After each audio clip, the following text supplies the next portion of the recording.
Morning, मैं अमन राज आपका अपना चैनल गीता मॉडर्न क्लासेस में फिर से स्वागत करता हूं। आज मैं आप लोगों के लिए class 7 subject science chapter number 15 जिसका नाम है लाइट एंड एसोसिएटेड फिनोमेना का वीडियो लेकर आया हूं।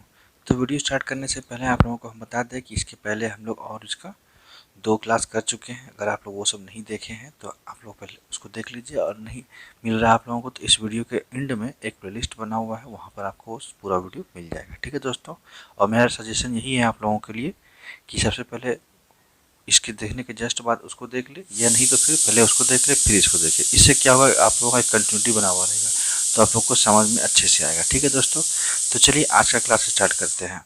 उससे स्टार्ट करने से पहले हम आप लोगों से एक बार फिर से ओवरव्यू का कर देते हैं, ताकि आप लोगों को कुछ थोड़ा दिक्कत नहीं हो समझने में और आप लोगों को रिमाइंड हो जाए माइंड में। तो हम लोग क्या क्या इस चैप्टर में पढ़ चुके हैं। तो इस चैप्टर में हम लोग सबसे पहले इंट्रोडक्शन पढ़े हैं कि लाइट क्या होता है, उसका क्या क्या फिनोमेना होता है, ये सब इंट्रोडक्शन पढ़ चुके हैं। उसके बाद हम लोग पढ़े हैं कि लाइट जो होता है आपका रेक्टिलिनियर प्रोपगेशन ऑफ लाइट होता है। मतलब लाइट जो होता है क्या होता है, स्ट्रेट लाइन में ट्रेवल करता है। ठीक है दोस्तों, ये जीजैग मोशन या कर्व मोशन नहीं फ्लो करता है। ये क्या फ्लो करता है, light straight line motion flow करता है। ठीक है, स्ट्रेट लाइन ही ट्रेवल करता है लाइट। उसके बाद हम लोग फिर देखें एक्टिविटी, जो कि हम लोग उसमें प्रूव किए गए लाइट सच में स्ट्रेट लाइन ही फ्लो कर मतलब ट्रेवल करता है, कर्व लाइन नहीं फॉलो करता है। ठीक है, उसके बाद हम लोग देखिए reflection of light. Reflection of light क्या होता है, बाउंसिंग बैक लाइट जो होता है सरफेस से, उस क्या बोलते हैं, रिफ्लेक्शन ऑफ लाइट। किसी भी ऑब्जेक्ट के सरफेस से जो लाइट का बाउंसिंग बैक होता है मतलब वापस जो आता है उसको बोलते हैं रिफ्लेक्शन ऑफ लाइट। और किस बेसिस पे रिफ्लेक्शन ऑफ लाइट जो होता है क्लासीफाई होता है, तो क्लासीफाई होता है रिफ्लेक्शन किसके, सरफेस के बेसिस पे। तो सरफेस के बेसिस पे अगर सरफेस रेगुलर रहेगा तो वो रेगुलर रिफ्लेक्शन हो जाएगा, और नहीं तो इरेगुलर होगा तो इरेगुलर रिफ्लेक्शन हो जाएगा। क्योंकि रेगुलर रिफ्लेक्शन में क्या होता है, आपका लाइट अगर पैरेलल बीम ऑफ लाइट आ रहा है तो सरफेस स्मूथ और रेगुलर रहेगा। प्लेन रहने की वजह से क्या होता है, जो रिफ्लेक्ट करेगा लाइट वो भी क्या होगा, आपका पैरेलल ही जाएगा, वो भी रेगुलर शेप में। ठीक है, तो आप लोगों को फिगर भी दिख रहा होगा 15.1 में। और उसके अंदर देखें इरेगुलर रिफ्लेक्शन। इरेगुलर रिफ्लेक्शन में क्या होता है, सरफेस जो ऑब्जेक्ट का होता है जिसमें लाइट ट्रेवल कर मतलब बाउंसिंग बैक होता है, उस सरफेस का क्या होता है, इरेगुलर शेप होता है। और लाइट आपका जो पैरेलल बीम ऑफ लाइट आएगा, लेकिन रिफ्लेक्ट जो करेगा वो इधर उधर मतलब वो क्या करते हैं, पैरेलल बीम में रिफ्लेक्ट नहीं करेगा, वो इधर उधर डिस्पर्स हो जाएगा लाइट। तो आप लोगों को फिगर दिख रहा होगा 15.2 में, तो वो इरेगुलर रिफ्लेक्शन का है। ठीक है, इसके बाद हम लोग फिर देखें प्लेन मिरर। प्लेन मिरर में हम लोग देखें कि प्लेन मिरर में क्या होता है, हम लोग का जो इमेज बनता है वो इरेक्ट होता है, वर्चुअल होता है और लेटरल इमेज में होता है। लेटरल इमेज क्या होता है, लेटरल इमेज मतलब होता है कि आपका इमेज अगर राइट साइड में है तो आप सॉरी आपका ऑब्जेक्ट अगर राइट साइड में तो इमेज में आपका लेफ्ट साइड दिखेगा, और ऑब्जेक्ट लेफ्ट में है तो इमेज आपका राइट में दिखेगा, तो मतलब उल्टा हो जाता है। ठीक है, यही वजह है कि एम्बुलेंस का जो गाड़ी सब में देखते हैं आगे में एम्बुलेंस उल्टा लिखा हुआ रहता है, ताकि जो आगे उसके आगे का कार ड्राइवर लोग हैं उन लोगों को उस मिरर में उसका सीधा दिखे, ताकि वो आसानी से पढ़ ले कि एम्बुलेंस आ रहा है और एम्बुलेंस को रास्ता दे जाने के लिए। ठीक है दोस्तों, उसके बाद देखें कि वर्चुअल इमेज क्या होता है। वर्चुअल इमेज वैसा इमेज होता है जो कि प्लेन मिरर में फॉर्म होता है और जिसको हम लोग स्क्रीन पे ऑब्टेन नहीं कर सकते हैं। ठीक है, मतलब वर्चुअल इमेज को बोलते हैं। और रियल इमेज वैसा इमेज जिसको कि हम लोग स्क्रीन में ऑब्टेन कर सकते हैं। तो प्लेन मिरर में कौन सा इमेज बनता है, वर्चुअल बनता है। और साथ में प्लेन मिरर में जो इमेज बनता है वो जो मिरर के बीच का डिस्टेंस होता है, ऑब्जेक्ट के बीच और मिरर के बीच का डिस्टेंस उतना ही ऑब्जेक्ट मिरर और इमेज का डिस्टेंस बनेगा, मतलब सेम साइज पर इमेज बनता है। ठीक है, मिरर से ये सब हम देख चुके थे। उसके बाद फिर कैरेक्टरिस्टिक होता है इमेज का प्लेन मिरर का, वो सब भी हम लोग देख लिए थे। उसके बाद फिर हम लोग एक क्वेश्चन किए थे, ये आप लोग देख सकते हैं, क्वेश्चन किए थे हम लोग। Suraj is observing his image in a plane mirror, the distance between the mirror and his image is 6 metre. If he moves 2 metre towards the mirror then what will be the distance between Suraj and his image. तो इसका हम लोग कर लिए थे objective, अगर आप लोग नहीं देखें तो वो वीडियो में पड़ा हुआ आप लोग देख सकते हैं। उसके बाद फिर हम लोग कुछ पॉइंट देखे थे, जैसे कि एक पॉइंट पहले देखे थे हम लोग इसमें, क्या रिफ्लेक्टिंग सरफेस इसको बोलते हैं। तो रिफ्लेक्टिंग सरफेस उसको बोलते हैं जहाँ पे लाइट क्या होता है, टकराता है, मतलब जहाँ पे लाइट फॉल्स होता है। यहाँ पे देखिए ये जो प्लेन मिरर का देख रहे हैं इसको हम लोग रिफ्लेक्टिव सरफेस बोलेंगे, क्योंकि इसी में लाइट ना फॉल करेगा। उसके बाद इंसिडेंट रे किसको बोलते हैं, इंसिडेंट रे उसको बोलते हैं जो कि लाइट को कमिंग आ रहा है उसको बोलते हैं इंसिडेंट रे। और रिफ्लेक्टेड रे जो बाउंसिंग बैक जा रहा है उसको रिफ्लेक्टेड बोलते हैं। और उसके जो पॉइंट ऑफ इंसिडेंट मतलब जिस पॉइंट पे लाइट का फॉल हो रहा है उस पॉइंट को बोलते हैं रिफ्लेक्ट पॉइंट ऑफ इंसिडेंस। और नॉर्मल उसको बोलते हैं जो कि इंसिडेंट और रिफ्लेक्टेड रे के बीच का एक लाइन या फिर जो रिफ्लेक्टिंग सरफेस होता है उस पर एक परपेंडिकुलर उसको नॉर्मल होता है। उसके फिर एंगल ऑफ इंसिडेंस मतलब नॉर्मल और इंसिडेंट के बीच का जो एंगल बनता है उसको नॉर्मल, ये एंगल ऑफ इंसिडेंट बोलते हैं, और नॉर्मल और रिफ्लेक्टेड रे के बीच में जो एंगल बनता है उसको बोलते हैं एंगल ऑफ रिफ्लेक्शन। तो ये सब हम लोग देख लिए थे। उसके लॉज ऑफ रिफ्लेक्शन देखे थे। लॉज ऑफ रिफ्लेक्शन में था दो लॉज था। पहला लॉ ये था कि इंसिडेंट रे, रिफ्लेक्टेड रे और नॉर्मल जो है ये तीनों का तीनों किस पे ये इंसिडेंट करेगा, एक पॉइंट ऑफ इंसिडेंट होगा जो कि उसको बोलते हैं सेम प्लेन पे हो, ठीक है ना। जैसे कि इंसिडेंट रे, रिफ्लेक्टेड रे और नॉर्मल ये तीनों किस पे फॉल करेगा, एक ही पॉइंट ऑफ इंसिडेंट पे करेगा, सेम पॉइंट ऑफ इंसिडेंट, ठीक है। उसके बाद फिर जो क्या कहते हैं एंगल ऑफ इंसिडेंस और एंगल ऑफ रिफ्लेक्शन जो होता है हमेशा इक्वल होगा, ठीक है। ये लॉज ऑफ रिफ्लेक्शन था दो ठो, ठीक है। उसके बाद फिर रन थ्रू देखे थे। रन थ्रू में तो आपको तो पता है क्या देखे थे, light always stable in straight line. Light क्या होता है, ऑलवेज स्टेबल करता है स्ट्रेट लाइन में, and is termed as rectilinear propagation. और जो कैसे इसको टर्म करता है, रेक्टिलिनियर प्रोपोगेशन में टर्म करते हैं किसको, लाइट को। क्यों, क्योंकि वो स्ट्रेट लाइन में ट्रेवल करता है। उसके बाद देखे थे when a beam of light falls on a smooth and shiny surface it is reflected. और जब बीम ऑफ लाइट जो होता है किसी भी स्मूथ और शाइनी सरफेस पे इस फॉल करेगा तो वो क्या होगा, वो रिफ्लेक्ट करेगा, ठीक है। अब देखिए reflection that takes place from a regular and smooth surface is known as regular reflection. और रिफ्लेक्शन जो स्मूथ और रेगुलर सरफेस पे होगा उसको बोलेंगे हम लोग रेगुलर रिफ्लेक्शन।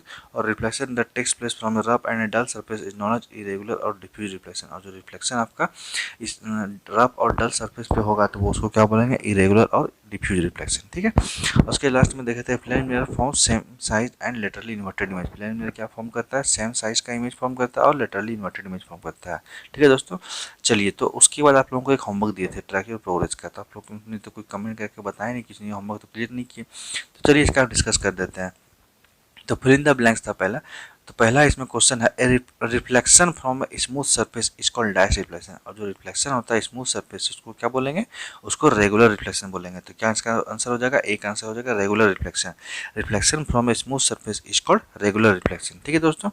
उसके बाद है light always travels in A, light कहाँ हमेशा ट्रेवल करता है, तो स्ट्रेट लाइन में ट्रेवल करता है। तो बी का आंसर हो जाएगा light always travels in a straight line, ठीक है दोस्तों। उसके बाद है image formed in a plane mirror is dice inverted. और इमेज जो फॉर्म होता है प्लेन मिरर में वो कैसा इन्वर्टेड होता है, तो वो लेटरली इन्वर्टेड होता है। जिसका आंसर हो जाएगा image formed in a plane mirror is laterally inverted, ठीक है दोस्तों। उसके बाद डी में है dice is the perpendicular line drawn from at the point of incidence. अब कौन सा लाइन जो परपेंडिकुलर लाइन है ड्रॉन होता है किस पे, पॉइंट ऑफ इंसिडेंस पे, तो उसको बोलते हैं हम लोग नॉर्मल लाइन। तो आंसर हो जाएगा normal is the perpendicular line draw at the point of incidence, ठीक है। उसके लास्ट क्वेश्चन था irregular reflection occurs from A dice surface. Irregular reflection जो होता है वो कहाँ पे होता है, तो वो रफ और इरेगुलर सरफेस पे होता है। इसका आंसर हो जाएगा rough surface. Irregular reflection occurs from a rough surface, ठीक है। तो ये पांचों का आंसर आप लोग अपने बैलेंस हो गया। तो ए में क्या हो जाएगा, reflection from a smooth surface is called, क्या हो जाएगा बोलिए, रेगुलर रिफ्लेक्शन। उसके बी में light always travels in a straight line. C में image formed in a plane mirror is a laterally inverted. D में हो जाएगा dice is the perpendicular line drawn at the point of incidence. तो क्या हो जाएगा normal is the perpendicular line drawn at the point of incidence, ठीक है। उसके irregular reflection occurs from a let क्या rough surface. Irregular reflection occurs from a rough surface, ठीक है दोस्तों। ये आप लोग का जो होमवर्क था फिल इन द ब्लैंक्स का ट्रैक प्रोग्रेस है वो कंप्लीट हो गया। तो अब हम लोग आगे चैप्टर रीड करते हैं जो कि स्पेरिकल और कर्व मिरर के बारे में हम लोग को पढ़ना है। तो वीडियो स्टार्ट करने से पहले आपसे रिक्वेस्ट है, अगर आप हमारे चैनल में नए हैं तो चैनल को सब्सक्राइब कर ले और साथ में जो नोटिफिकेशन बेल है आइकन उसको भी प्रेस कर ले। इससे क्या होगा, जो भी वीडियो हम अपलोड करेंगे वो सबसे पहले आप तक पहुंचेगा, कोई भी वीडियो आपका मिस नहीं होगा। क्लास आपका कंटिन्यूटी बना रहेगा, क्योंकि इस चैनल में इस क्लास 7 का पूरा साइंस का चैप्टर का कवर किया जा रहा है विद क्वेश्चन आंसर के साथ। लाइन बाय लाइन डिस्कशन आपका हिंदी में होता है और कुछ आपका क्वेश्चन आंसर का भी डिस्कशन इस चैनल में किया जाता है। तो चैनल को सब्सक्राइब करने में कोई हिचकिचाए नहीं, क्योंकि आपका कॉस्ट नहीं लग रहा है, इसमें फ्री ऑफ कॉस्ट होता है सब्सक्राइब करना, आपको ही एडवांटेज मिलेगा सब्सक्राइब करने से, ठीक है दोस्तों। और अगर आपको वीडियो अच्छा लगे तो अपने टीचर के लिए वीडियो को लाइक करें, सब्सक्राइब शेयर करें और अपने दोस्तों को भी बताएं कि इस चैनल में ये पढ़ाई हो रहा है। और कमेंट करके अपना फीडबैक जरूर देखिए, कोई डाउट है तो वो भी आप लोग कमेंट करके पूछ सकते हैं, ठीक है दोस्तों। तो चलिए वीडियो स्टार्ट करते हैं। तो देखिए आज का टॉपिक है स्पेरिकल और कर्व मिरर। स्पेरिकल और कर्व मिरर, अभी तक हम लोग प्लेन मिरर समझे थे, अब स्पेरिकल मिरर भी आ गया, तो इसको भी देखते हैं क्या होता है। तो स्पेरिकल मिरर और curve mirrors, plane mirrors are not the only mirrors that produce image. अब देखिए इसमें बोला जा रहा है कि प्लेन मिरर जो होता है वो ही सिर्फ मिरर नहीं है जो कि इमेज को प्रोड्यूस करता है, ठीक है। We can find many shiny objects with curved surface such as glass balls, spoons, crystal balls and polished curve glasses which also produce image. अब देखिए इसमें क्या बोला रहा है, हम लोग जो है कि सिर्फ प्लेन मिरर से ही इमेज को फॉर्म नहीं करते हैं, हम लोग प्लेन मिरर के साथ साथ हम लोग इमेज को फॉर्म कर सकते हैं किससे, शाइन ऑब्जेक्ट जो कि कर्व्ड सरफेस में होता है, जैसे कि glass ball, spoons, crystal balls and polished curve glasses which also produce image. ठीक है, तो ये क्या करता है, ये लोग सब भी इमेज को प्रोड्यूस करता है। कौन कौन, glass ball, spoons, crystal balls and polished curve glasses. ठीक है, ये भी इमेज को प्रोड्यूस करता है प्लेन मिरर के साथ साथ। This means that the curve polish surface act like curve mirror. और ये बताता है, मतलब ये सब ये बताता है कि कर्व पॉलिश सरफेस जो है वो किस तरह काम करता है, act like a curve mirror. Curve mirror की तरह ये काम करता है। Have you ever tried to see your image in such curved surface? अब देखिए इसमें बोला जाएगा क्या आप लोग कभी कोशिश किए हैं कि इस तरह से कर्व्ड सरफेस पे आप अपना इमेज को देखें। ठीक है, उसके बाद है since a curved surface appears like a small part of sphere। अब देखिए बोला जा रहा है कि जैसे कि ये कर्व सरफेस जो होता है वो किस तरह का अपीयर करता है, like a small part of sphere, मतलब स्फीयर का एक छोटा सा पार्ट है, ये कर्व शो करता है वो। They are also called spherical mirror, इसलिए इसको क्या बोलेंगे हम लोग, स्फेरिकल मिरर। ठीक है दोस्तों, ये कर्व सरफेस जो इस तरह का अपीयर होता है कि ये एक पार्ट है किस स्फीयर का। ठीक है, इसलिए इसको हम लोग क्या बोलते हैं, स्फेरिकल मिरर। उसके बाद है images produce by spherical mirror are either magnified और डिमिनिश्ड। अब जो इमेज प्रोड्यूस होगा स्पेरिकल मिरर में वो क्या होगा, या तो मैग्नीफाइड होगा मतलब बड़ा होगा, या फिर डिमिनिश्ड मतलब छोटा इमेज बनेगा। ठीक है, लेकिन प्लेन मिरर में क्या था, वो सेम साइज का इमेज बनेगा। तो कर्व मिरर में क्या डिफरेंस है दोनों में, कि कर्व मिरर में जो इमेज बनेगा या तो वो बड़ा बनेगा मैग्नीफाइड, या फिर छोटा बनेगा डिमिनिश्ड। ठीक है, उसके बाद है depending on the reflecting side of the curve surface. अब जो ये डिपेंडिंग करेगा किसका, रिफ्लेक्टिंग साइड का जो कर्व सरफेस है उस पर डिपेंड करके क्या होगा, spherical mirror can be of two types. अब देखिए जो उस पर डिपेंड करके कर्व सरफेस का जो रिफ्लेक्टिंग साइड है उस पर डिपेंड करके स्पेरिकल मिरर जो होता है कितने तरह में डिवाइड होता है, टू टाइप्स का होता है। क्या क्या होता है, तो पहला होता है कॉन्वेक्स मिरर और दूसरा होता है कॉन्वेक्स मिरर।